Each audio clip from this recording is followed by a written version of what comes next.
ಒಂದು ಖಾತೆ ಕೊಟ್ರಿ ಆಯ್ತು, ಅವ್ರಿಗೊಂದು ಏನೋ ಇಲ್ಲಪ್ಪ something is better than nothing ಅಂತ ಏನೂ ಕೊಟ್ಟಿಲ್ಲ ಅನ್ನೋಕ್ಕಿದ್ರು ಏನೋ ಒಂದು ಅದಪ್ಪ ಅದು ಅವರು ಸಮಾಧಾನ ಮಾಡ್ಕೊಂಡು ತಮ್ಮ ಉದ್ಯೋಗ ಮಾಡ್ತಾ ಇದ್ದಾರೆ. ಇಂಥ ಸಂದರ್ಭದಲ್ಲಿ ಜಮೀರ್ ಅಹ್ಮದ್ ಖಾನ್ರಿಗೆ ಮತ್ತು ಅದೇ ಕಾಲಕ್ಕೆ ಮಹದೇವಪ್ಪನವ್ರಿಗೆ ಸಿದ್ದರಾಮಯ್ಯ ಬೆಂಬಲಿಸಿದಂಥವ್ರು ಒಂದಿಷ್ಟು ದೂರ ತಗೊಳ್ಳುವಂಥ ಪ್ರಯತ್ನ ಮಾಡಿದ್ರಿ. ಅತಿ ಕಠೋರವಾಗಿ ಸಿದ್ದರಾಮಯ್ಯನವರು ನಮ್ಮ ಪರಮೇಶ್ವರ ಬೆಂಬಲ ನಿಂತಾಗ ಉಪಮುಖ್ಯಮಂತ್ರಿ ಮಾಡಿದಿರಿ. ಇವೆಲ್ಲ ಏನಪ್ಪ ಅಂತಂದ್ರೆ ನೀವು ಸಹಜ ಮಾಡುವಂಥವೆಲ್ಲ ಇವು ಕೆಲಸಗಳು.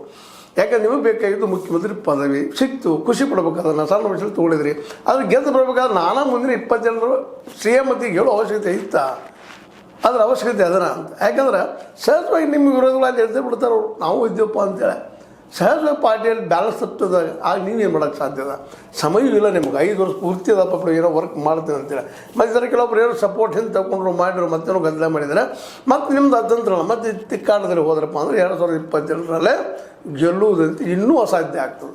ಸಪೋಸ್ ಏನಾದರೂ ಈ ಗದ್ದಲದೊಳಗೆ ಸರ್ಕಾರ ಬಿದ್ದು ಹೋಯ್ತಪ್ಪ ಅಂತಂದ್ರೆ ಬೀಳುವುದಿಲ್ಲ ಆ ಮಾತು ಬೇರೆ, ಬೀಳುವುದಿಲ್ಲ ಅನ್ನೋದು ಬೇರೆ ಮಾತು. ಆದರೆ ಬಿದ್ದರೆ ಅದು ಸಾಧ್ಯತೆಗಳಿದ್ದಾವೆ. ಯಾಕಪ್ಪ ಅಂತಂದ್ರೆ ನಿಮ್ಮ ವಿರೋಧಿಗಳು ನೀವು ಹೆಚ್ಚು ಮಾಡ್ಕೊಳ್ತಾ ಇದ್ದೀರಿ. ಅವ್ರನ್ನ ತೆಗೆದುಕೊಂಡು ಕೆಲಸ ಮಾಡಿಸ್ಬೇಕಾಗ್ಯದ. ನಿಮಗೆ ಮುಖ್ಯ ಏನಪ್ಪ, ಈ 2 ವರ್ಷದೊಳಗೆ ನಾವು ಒಳ್ಳೆಯ ಆಡಳಿತ ಕೊಡ್ತೀವಿ, ಜನರ ಸೇವೆ ಮಾಡ್ತೀವಿ ಅಂತ ಕೆಲಸ ಮಾಡಿಕೊಂಡು ನೀರಾವರಿ ಯೋಜನೆಗಳನ್ನೆಲ್ಲ ಕಂಪ್ಲೀಟ್ ಮಾಡಬೇಕಾಗಿಲ್ಲ. ನೀರಾವರಿ ಯೋಜನೆ ಮಾಡಬೇಕಾಗಿದೆ, ಪ್ರತಿಯೊಬ್ಬರಿಗೆ ನೀರು ಸಿಗುವ ಜೊತೆಗೆ ಅವ್ರಿಗೆ ಮಾರ್ಕೆಟ್ ಕೊಡಬೇಕಾಗಿದೆ. ಅದಂತೂ ದೂರದ ಮಧ್ಯ ಕಡೆ ಆಗೋದಿಲ್ಲ ಅಂತ ಗೊತ್ತದ. ಬಟ್ ಅದು ಹೇಳುವ ಪದ್ಧತಿಯಲ್ಲಿ ಹೇಳ್ತಾ ಇದ್ದೀವಿ ನಾವೀಗ. ಅಂದ್ರೆ ಅದೆಲ್ಲ ಬಿಟ್ಟು ಈಗ ಯಾರ್ಯಾದರೂ ಕೊಡಲಿ, ನೀವು ಬೇಕಂತ 2, 3 ಮಂದಿ, 4 ಮಂದಿ, 5 ಮಂದಿ, 10 ಮಂದಿ ಕೊಡ್ರಿ. ಹೆಂಗಿರಬೇಕು ಎಲ್ಲ ಇರಬೇಕು, ಖರೆ ಇಲ್ಲಂತಲ್ಲ.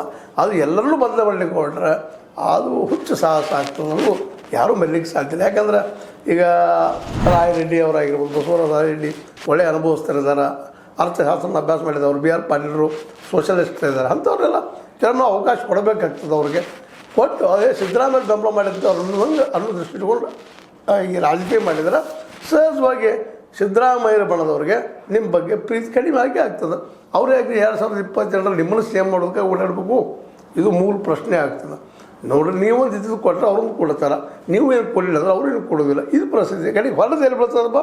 ಕಾಂಗ್ರೆಸ್ ಪಕ್ಷ ಈಗಷ್ಟೇನೋ ನೆಲ ಬಿಟ್ಟು ಮೇಲೆ ಹಿಡಿಯಕತ್ತದ. ಇದು ಭಾಳ ಮಹತ್ವದ.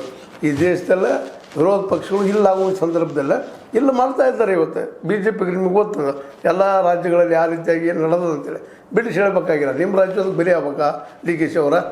ಇದು ಭಾಳ ಎಚ್ಚರಿಕೆಯಿಂದ ಹೆಜ್ಜೆ ಇಡಬೇಕಾದ ಸಂದರ್ಭದ ಸನ್ನಿವೇಶದ. ಈ ಸಂದರ್ಭದಲ್ಲೇ ಎಲ್ಲರೂ ವಿಶ್ವಾಸ ತೆಗೆದುಕೊಂಡು ಅವ್ರಿಗೆ ಕೆಲಸ ತೆಗೆದುಕೊಳ್ಳೋದು ಮುಖ್ಯದ.